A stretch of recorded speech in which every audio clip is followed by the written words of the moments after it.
Hey guys, it's Celine. We're back in business. Because the Tummo Therapist business, there's a part 2 to it that I conveniently forgot in my brain last Monday when I came up with that whole lengthy, endless session where I think I may have repeated myself a couple of times, also from earlier videos about the whole Tummo underbelly blueprint thing. I don't think it's such a bad idea to just keep on rehashing some of that stuff. Also, there's going to be this. I have to turn off my gas in about 12 minutes or so. I've figs from my tree that just decided to ripen over the past couple of weeks or so, with sugar and a bit of water in the pot over there on the gas. And it just needs that much more, but what with things in my life as they are at the moment, I just wanted to get on with this video here because part 2, okay? The thing is that there's a connection still to the whole Tummo story, where healing the underbelly has consequences, okay? This is a development on, it's still very much Tummo, and it's still very much the risks that you run if you do what I do, okay? What we do by now, I should be saying. Where it I just hope the ticking isn't too annoying. I'm just gonna stick that over there, maybe that helps a bit. It was annoying me anyway. Tick, tick, tick, tick, tick. Couple more minutes. The Tummo healing in this form is a process that involves, if you've never been hearing me talk about this whole thing, there's Tummo playlists on my channel, techniques, experiences for nearly 3 years now that I'm doing this, and I am having a whale of a time with my Tummo, but there is caveats. It's not for no reason, or it's not only because priests and people don't know what to do with this in terms of context for people and things. I personally feel that this kind of Kundalini yoga or practice should be way more familiar, way more common, way more easy to access, but still, it's not for everybody. It is a tough call, and you have to be willing to see your life change if that's what you want, if that's what you need. Then of course, still navigating the changes is pretty much mind-blowing often, and I think that we are to that extent in a very lucky kind of a situation, my husband and I, where we've been together for ages. Actually, tomorrow is our 35th wedding anniversary, so yeah, and we're still here and we're still going strong. A lot more could be said about our relationship, but from day one we were aware, both of us, that when we met in 1986, I think it was, that we really got to meet up, and in 87 we got together in January, and then we married in September in 87, quite quickly. We were aware from day one that each other was a child of a divorce, of a broken marriage, and that we shared a lot of we had a lot of common ground from day one. And it started off with Lord of the Rings, geekdom, very much. And we had a lot of fun talking about that. But very quickly, we spread out into all sorts of other angles and family, personal background and things like that. At the time, I certainly wasn't. I mean, we were both really very much repressed people. So we got along. We were really pleased to have found somebody, both of us, who understood a lot more than we'd ever realized that we needed to have understood actually about us. We made each other human right then, right there, as soon as we got together. So in the sense of having suddenly needs met that you didn't know were there. things like that. It was pretty extraordinary, and I celebrate I celebrate when I see him. It's still, and so does he. We're 2 peas in a pod with 2 peas, like that. So let me keep track of my alarm here. Okay, no, we're good. Because I will pause at one point when it goes 3, and then I could turn off my gas, and then I'll be back with the rest of my story. Okay, so we were aware of this whole divorce thing being in the background. We also have met each other's parents, so the in-laws mutually, There was we both had, our parents had dramatic divorces, but very different. And where my mum stayed on her own and we travelled, we've been moving house over Europe, a dozen times or so after the divorce in, 73, I think, that the divorce was finalised. We just traipsed around Europe and moved in here and there, and sometimes that was also completely exhausting, completely senseless. And I've had a lot of issues, and I'm still having issues with not knowing enough about how people function, not being completely at ease, even though I've lived in the Netherlands where I was born, from Dutch parents, since meeting my husband, actually, or since 84. So like I didn't spend that long compared to the rest of time that I did spend in this country. We still moved house too many times, and it was kind of crazy. And I had sort of the result of the combination of the type of person my mother was and the moving house meant that I didn't get enough exposure to relationships at all. So I became a similar narcissist in a way, which one way of defining it, to what my parents were like, in a nutshell. Okay, my husband's life has been really nearly the opposite, actually, where his mother remarried and he and his brother were still in that same household with her second husband and his 8 rather delinquent children in the 70s and early 80s. And so my husband's had like this overexposure to people where in fact there wasn't enough a real relationship either. So there's a couple of other issues that's behind everything. I've differences in personality also between him and me. And one of those is actually what's sort of exploded in our faces. And that's why this red sweater is here, okay? Because it serves to this little insect here.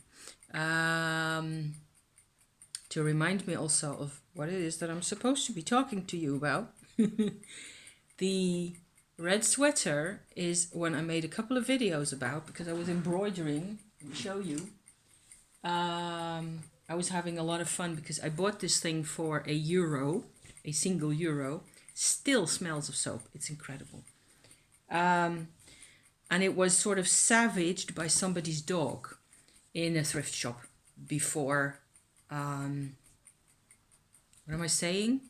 It was in pieces. It had like huge holes in all sorts of places, and I could just take it. It was dirty also, and it stank of soap. Incredible. I decided to repair it, to fix it. I brought it with me, and I cleaned it, washed it out like 30 times or so, ridiculous.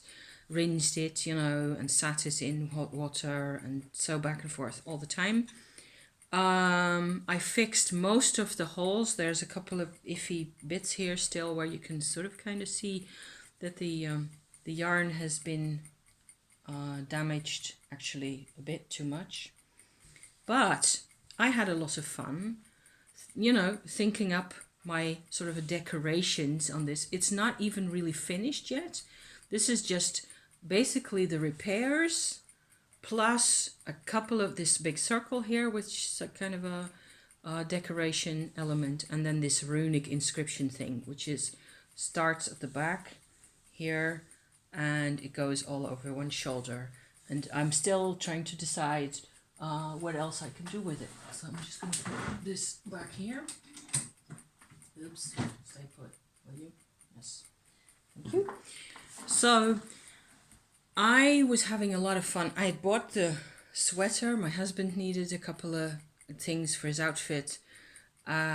We had just had a good thrift shop haul, clothes, vintage, pants and things like that. It was good.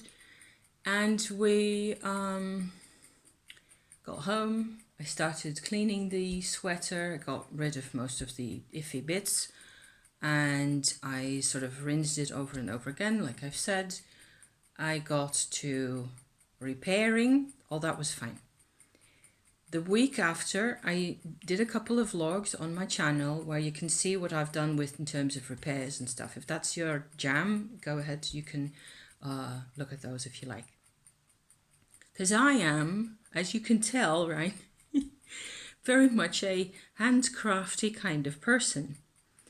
This whole year so far, this whole summer season for me has been the complete and utter reassessment and reclaim and revalidation and all those things of my relationship to fabrics and yarn and stuff, textile-y, fabric-y stuff.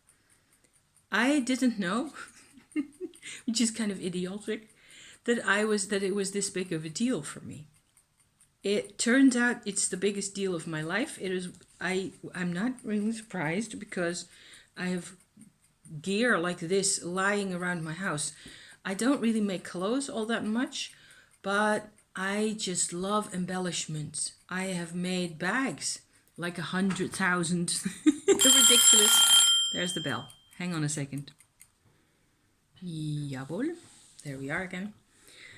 I have done this kind of fiddly, things with my hands all my life. I never really realized that I am so attached to it, that it has that much value for me in my life, actually. I'm going to sit you a bit more like this, maybe that way. It looks slightly less, I don't know. It's just a lot of a glare from the sun on my table and so on. It's kind of stuff that always happens in this kind of season here. So none of that would normally have anything to do with my husband so much, would it? I'm going to still move us around a bit, like so. Is that okay? I'm just messing with you. Until Sunday, so 10 days ago. It was pelting with rain outside, so we were Sunday morning, I don't know, 12 or so, 12 o'clock, middle of the day. We were in front of the fireplace, him with a book, and me still with my sweater. And I was doing this big circle that you saw here on here just now. There it is, see? So that sort of concluded for me the experience with the runic inscription, which had a lot to do. There was quite some emotion involved. The runic inscription is about a Viking lord warrior person in Sweden in the 10th century or so, who died, also losing his 5 sons. And it's sort of a memorial stone for that. There's a runic inscription. I made bits of video about that. So yeah. It was kind of intense. I was working on this circle pattern because I didn't want it to just be the Swedish runic inscription and then nothing more from me. I still feel that there's more I can do. I don't want to overdo it. I don't want to cover the whole sweater in bits and bobs and details necessarily.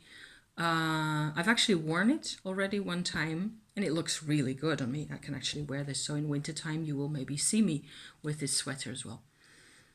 However, and this is the tricky bit, okay? We had done this emotional Tummo healing thing for my husband. Yes, I am coming back to that now. 2 weeks earlier, I think. Maybe that's 4 weeks ago now.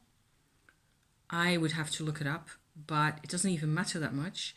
The thing is, after the healing, which I've also described and made videos about and so on. He was okay for quite a while. The results were positive, pleasant. There was relaxation and acceptance, and all that was good. It wasn't like going in with this huge, powerful thing that he couldn't cope with or any of it. It wasn't like that. But a couple of weeks later, there we were in front of the fireplace, me with my thread work, needlework, and I sensed like something kind of akin to anger from him. Something, and I'm like excruciatingly sensitive to that kind of vibes. That's one of the reasons why I'm a stay-at-home person. I am way too sensitive to cooperate with people in normal society nowadays, and it has improved quite a bit, but I'm a canary in a coal mine, totally. I can sort of smell disharmony from a mile away, and it always drives me nuts, especially when it has to do with my husband, who I'm so connected to, as I described earlier, right? So I was going like, what's going on? Why is there a problem?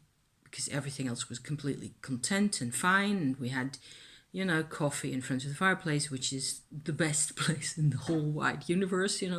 Maybe there's a couple of others, but it's a really good place to be. So why not just be happy and be half asleep with your book and just be, in there? It didn't work. So I asked him, and it kind of drew out a whole roller coaster of events, part of which I've reported to you over the past 10 days. And it is only this morning, after another discussion, and boy, have I talked, that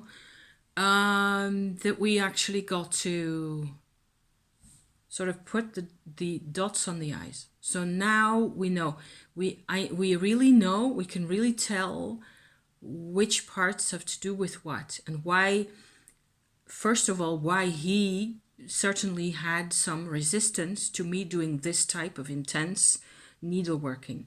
The thing is, his mother was an artist. She passed away in 2014, I think, or 2016. I can always mix those two up, his dad and his mum.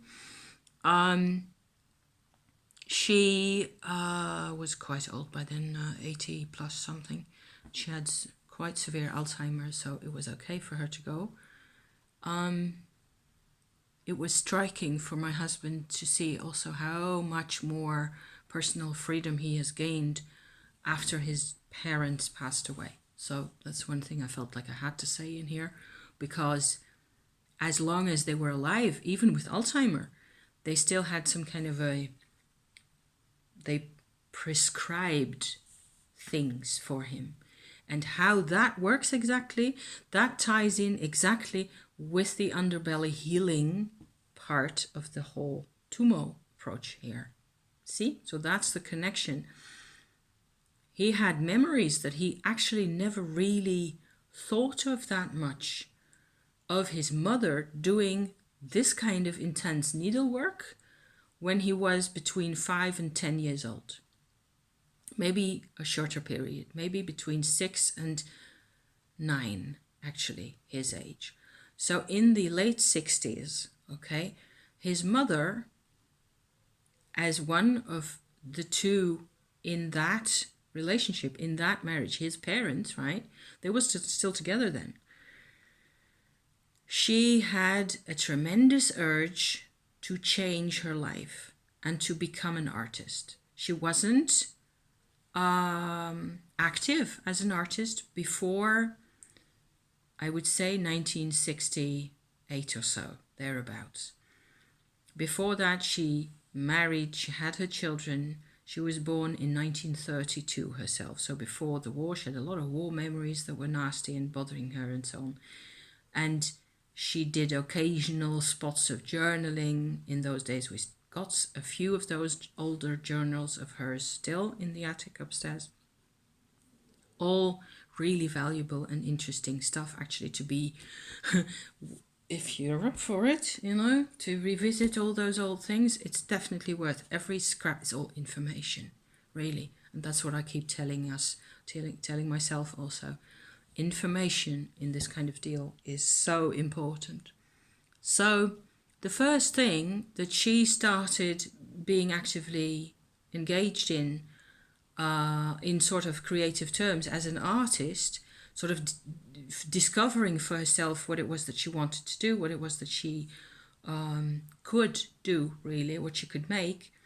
Actually, the very first thing was like cuttings, cutting out images in paper, because she had a friend who did that same thing, and they made like a fairly small, I suppose, like this size, maybe A4 size or something smaller than that, images in just black and white, I suppose, black paper or white paper, you know, on top of each other with a cutting of some kind of a landscape or people or whatever it was. I have no examples of that work of my mother-in-law's at all. I've never seen any of it.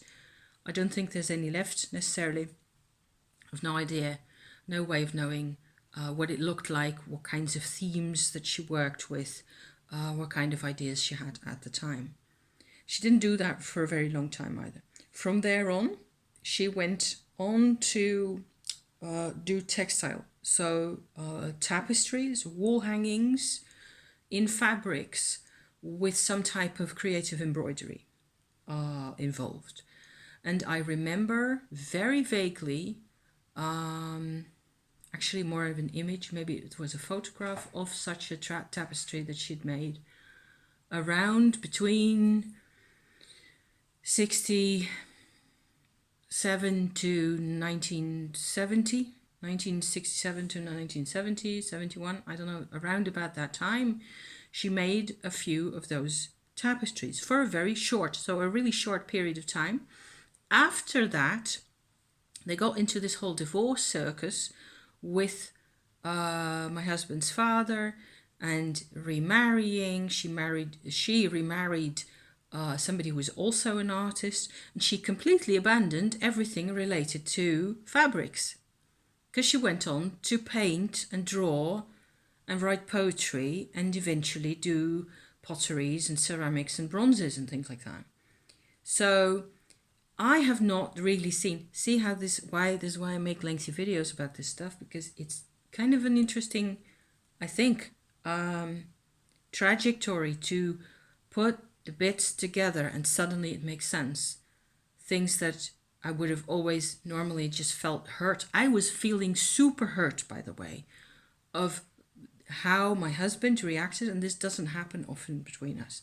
We're normally such peaceful hobbits, you know, we just coexist really peacefully, and we always take each other's emotions and each other's needs into consideration. That is the secret to this lengthy and ass marriage that we've enjoyed for so long, you know. So it's really unusual for him to react like that, and also hence the fact that I of course notice it whenever there's this much of a spike of something unpleasant, which was there. And so I was really hurt. I have been so hurt by this. You have no idea. Because in the context of the whole summer of using the Enchanted Tarot for months on end with all the bits of fabric and all the prints and all the little embroideries and all the attention to detail and all that, all the creative dreaminess that's in there that I love so much, a lot of that is also in my own things that I make. My bags, my tarot bags, my crochet, my silly, crazy, it's a lot of it is like this, for example. It's just a teeny tiny scarf, but it is sari silk that I crocheted. I ended up crocheting it. At first I knitted it, and that just didn't look too good. I've used this a lot. It's over the years. I think it's a great pop of color, especially if you just got grey clothes on, or a grey coat or something like that. Then I love this crazy Indian color. I've got a million of these kinds of things, and I felt like I was just hit in the head. I was like, how is that even possible after all those years for him to just feel like, and it took, of course, 24 hours to get the truth out of him, because that's how that goes. Before you actually, so first he feels offended, and then you have to talk more, and at some point there's no point in talking anymore because nothing goes in anymore, and it took him 24 hours, I think, to realize that there was something really unfair going on here. And then it took him another couple of days to figure out that he didn't want to be like that. He didn't want to be. So very quickly after that, we got into conversations again, and we noticed that there were a couple of elements that he'd sort of forgotten about that time period when his mum was doing this work and his dad was having reactions to it, because it meant that she was being less of a housewife, less of a, caretaker in the house than my dad-in-law felt he was entitled to receive when he came home exhausted from the job in the office. And there you have it. And so even this morning, I was looking up bits on the internet about entitlement, and I found actually a good page by BetterHelp that I am not really sponsored by, or that doesn't make this video possible because no sponsoring here. But they connected entitlement in a person to self-confidence, to how at first it may look like self-confidence. I'll stick the link down in the description for this video so you can have a look at that if that's it's something.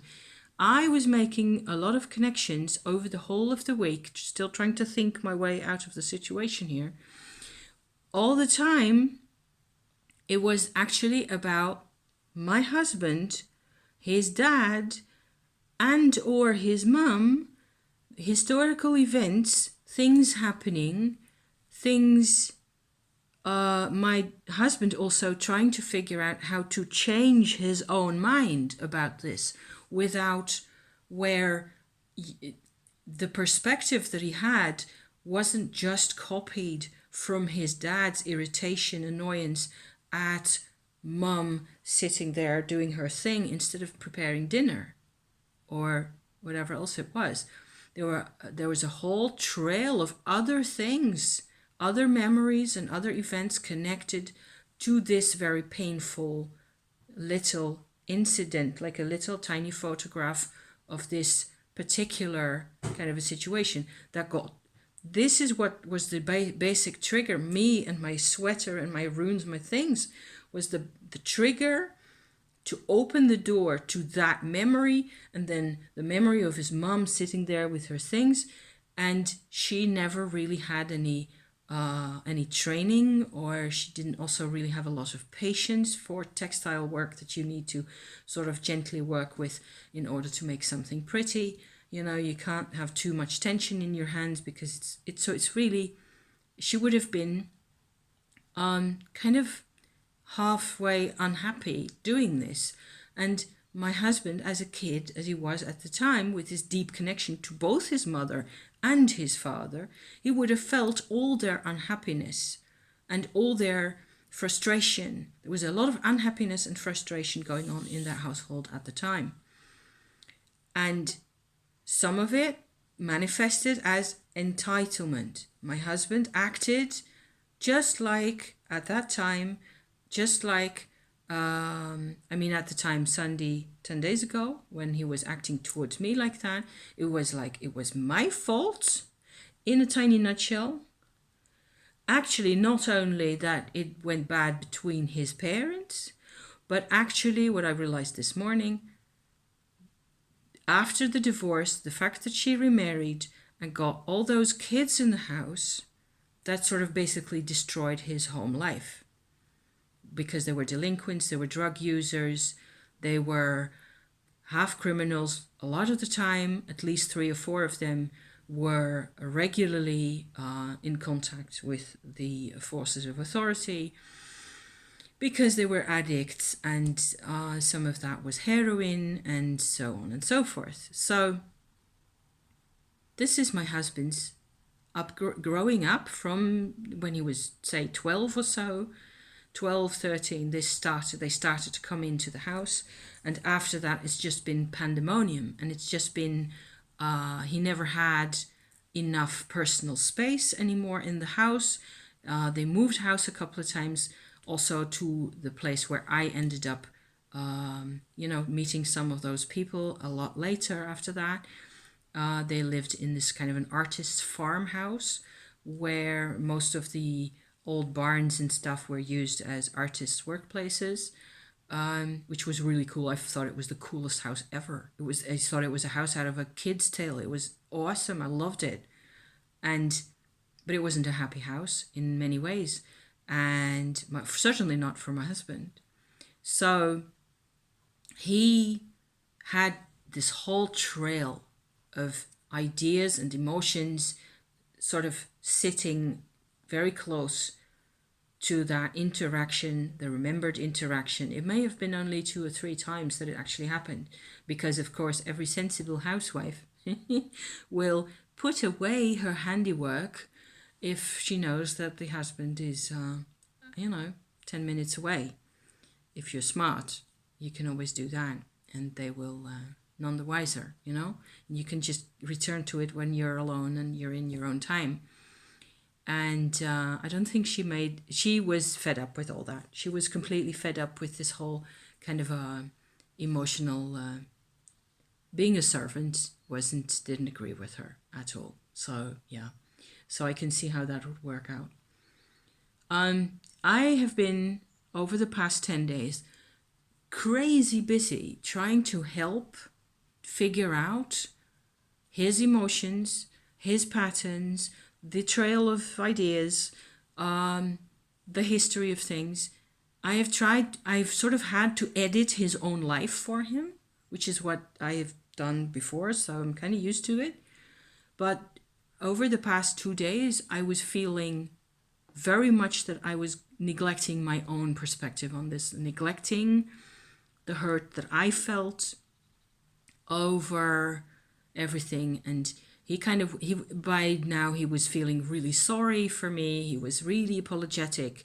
He never meant to do the things or to just transmit, because he didn't even say anything that much. Lucky me, right? He just transmitted his dad's annoyance and sense of entitlement. We've been talking about his dad for 10 days, and I felt like I need to draw myself back, and it's high time I started to see why it is, because I am lacking courage. That's what gets to me. My MO in my head, in my own psyche, in my emotional life, is I can do a lot of things. I can also even do housework, because I have done that this morning. Yay me, because I was encouraged. I had found the perspective where basically what clicked in this morning was that both of us are still in these kinds of things. My husband and I, we're still sort of tied in, knotted into a web of conflicting conflict patterns that go back to our parents' divorce stories. So emotionally, because we were kids when it happened, and it didn't happen just in a sort of a, I don't know how people divorce in a way that isn't dramatic and painful. I don't know. I have no idea if that's possible. They tell me it happens, but I have a hard time believing that. For us, it was dramatic and painful and traumatizing and all the rest of it. And so these patterns come out because of the Tummo energy work. That was the point of my story here, my part 2, is that it actually manifested in these very concrete, very practical bits and things And it had everything to do also with my identity, with how I see myself as this super creative person. For me, hoovering this place here is a creative act, because that's my MO. I am encouraged, then I am creative, and I can do everything. I can make videos, I can talk to you guys, I can hoover my house. I did what is that? I don't know the word. I cleaned my kitchen floor with soap, water and vinegar. And so it's had a bit of a refresh in this house, which is really nice. And cleaning and organizing and decluttering and all that stuff takes courage. For me, it's simply a one-dimensional, one-bit kind of an activity where I just got to have that kind of courage. And it means that I am myself. So being me means making stuff, journaling, understanding things for other people, but certainly also for myself. And how we were sort of equally, my husband and I, caught in the spider web of the past, very much like in Coraline, like the other mother in the spider in the horrible, scary, nah, but it's like tied through our brains, tied into our emotions, wired into your subconscious, where Tummo just sort of brings it, opens it, like all of a sudden like I said in my previous video, I think, the cement that used to cover it all up is gone. And you just have to deal with the pieces and figure out where the pieces go and stick your life back together in a way. And then when you do that, for me, the response is that I have courage again. Suddenly I have courage. I can do the thing. I can do the bloody hoovering. I can do I am all about the life, it's great. The life is good. And so I was still very much in the middle, and it was so confusing. I've been so confused for 10 days. Because on Saturday, when we had another massive episode with emotions and triggers and stuff, which didn't directly have to do with me at that time, we were supposed to go to a lunch place to visit family members of his and so on and so forth. And he had a depressive episode just before getting there, and it was a nightmare. But before getting there, and we actually got to visit a shop. It's like halfway in the country, and you have to sort of plan beforehand to go there, because otherwise it's not really easy for us to get to. They have this vintage tarot card collection, and I got the Daughters of the Moon tarot deck in Dutch. This is the Dutch edition. I am so chuffed, you guys. This is just, I didn't have any round decks. I have two more, but this is the best one, I think. I've also got a Wolf Song cards. That's my husband's, actually. And a Circle of Life tarot. That is there's unboxings on YouTube if you're interested in this kind of stuff. For both of these. There's what is this? The Star card in the Circle of Life tarot. And there's an Eight of Cups here. It's got a lot of fairies in. So I'm kind of interested in using this in the winter. See what it's like. There's a lot of fairy-like creatures like this. That's the Circle of Life, which I think still is also a great find. This is from 2004, I remember. I think this is also from somewhere around 2000. But the Daughters of the Moon, of course, is way older. This is I think a 95 translation edition. Let me check here. I'm so chuffed. 91. And there's 4 dates before that. So it's a fairly old version. Lots of these gorgeous. I Suddenly I'd never really gotten into any of this. I think it's also out of print, Daughters of the Moon. It's a feminist and a lesbian deck, basically. So a lot of it is very, very female oriented and Mother Earth goddess kind of. Here's Pele. It is just such a dramatic, beautiful, gorgeous deck. One thing I really enjoy about this is the use of the circle in the images. So there's, isn't that the, I think this is Kali. Kali is like the devil. It's a different system. Daughters of the Moon isn't exactly like a normal tarot. There's occasional Rider-Waite little bits of where you go like, okay, obviously that's you know, but actually also a number of times where it really isn't Rider-Waite, and they've only got 3 of the 4 court cards and they're all female and so on. So it's a very female identified, female at birth identified a kind of a deck. I did a rather glorious, if I say so myself, edging job on this with purple and blue metallic acrylic markers, actually. That works really well if for edging cards. If you, it also stays on really well. It's incredible. I've used it before on decks. My Enchanted Tarot actually also has some of this in with purple. They are so big. This is how big these cards are in compared to my hands. So I can riffle them. I can't shuffle, but I can sort of cut in half and then go, let me see if I can show you that, like this on my table with 2 fingers like that, and sometimes 2 fingers folded, and then I can sort of go, well, ish. I can do better than that. Let me see if I can do that slightly better. See, sound, you heard the sound of an actual riffle happening there.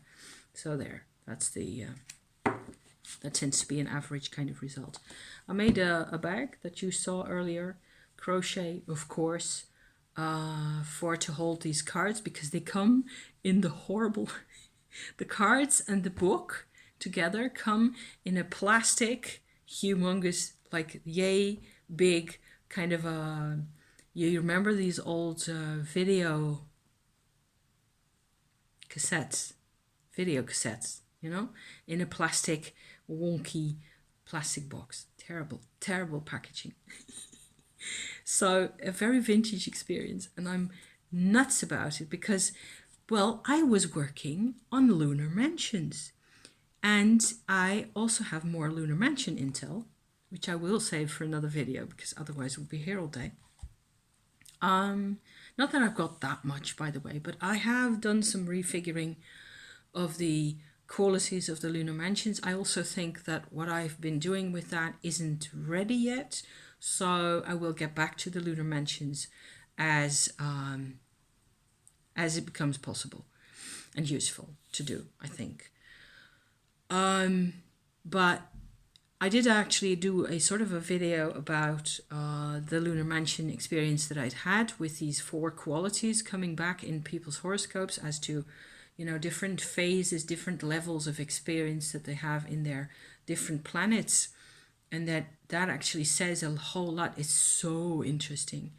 And then finding this the next day, whilst in the middle of a sort of a painful brain split with my husband, where one part of me was trying to yelp that I was still myself in pain about the whole needlework business and not being seen, not feeling seen, not feeling like I was, that anything I did mattered, and being completely discouraged about my whole life and my whole person and my everything. And the other half, the others 80-90% of me being constantly pushing my husband to not be depressed, stay alive, stay on top of his job, blah and blah, you know. So I was ecstatic to be finding these. That's the Moon card. This is such an emotional deck. It is like throwing herself into the moonlit water like that, or into the moon, into the light of the moon. These were the cards that I pulled before starting this video. Nine of Cups, kind of normal-ish looking, and the Ace of Wands is this one. Lots of people, rather well-drawn people, relatable, age, diverse. Yes, that's the word I'm looking for. Color diverse, dark women, different colors women, native of different types, lots of ages. This is the Scorpio, the old woman of Cups. So the third court card of the Cups. The court cards are a maiden, mother, crone, of course. So yeah, this is not the Two of Swords. It is the Four, strangely enough. Just a hint here. Lots of this kind of stuff, you know, female bodies. Love it. I am just, it feels so awesome to be working with. They're not all naked, even. A lot of them are naked, really, really naked, but not all of them. See, the use of the circle, I think, is so important. So, oh God, I am so chuffed to be having my circular deck. And of course, it just fell out of the sky. I just had to go to that place. I felt like I had to go. It was the place I had to go, the time I had to go. They are at the shop discontinuing the whole esoteric department because they don't have enough, people don't shop there enough for that kind of thing. So he actually had put his whole collection that he still had, like a pile of boxes, into his basement. And it was because I asked, and that he said, okay, should I go get the pile of a couple of things from my basement? I said, yes, please. And here we are. Nice colors too. It's an earthquake card for the Five of Pentacles. Very strange, very special. So super chuffed to have this. It felt like a sign, you know, going through this whole thing. It was like a sign of hope.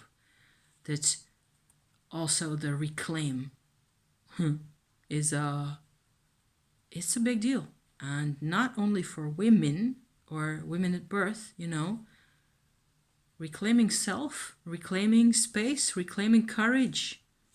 Hell yeah, all the time, every day. So I think that's what I had to share for now. I kind of hope that I'm going to be able to use the Circle of Life in the winter at some point when things have quieted down. So far, they don't show any signs of quieting or slowing down with autumn on its way. I've seen the first 2 teeny tiny amanita mushrooms, and over the weekend, past Sunday actually, on our walk in the forest, we found a couple of boletes that we had for dinner, which was excellent. First boletes of the season. So what with all the rain, the mushrooms are definitely coming to us. So yay for that, because it's nature, right? It is bringing the life back in. I've harvested some hop bells to put in sleepy tea. I had some and we're actually using it, so I went and got some more. That's what these look like. Hop bells. There. Oh, it smells so nice. It's great sleepy stuff. You just need to put in a couple of those little petals, but they have to dry still. And I harvested, what else did I harvest? Figs in my jam, in my pot over there. That is boiled now.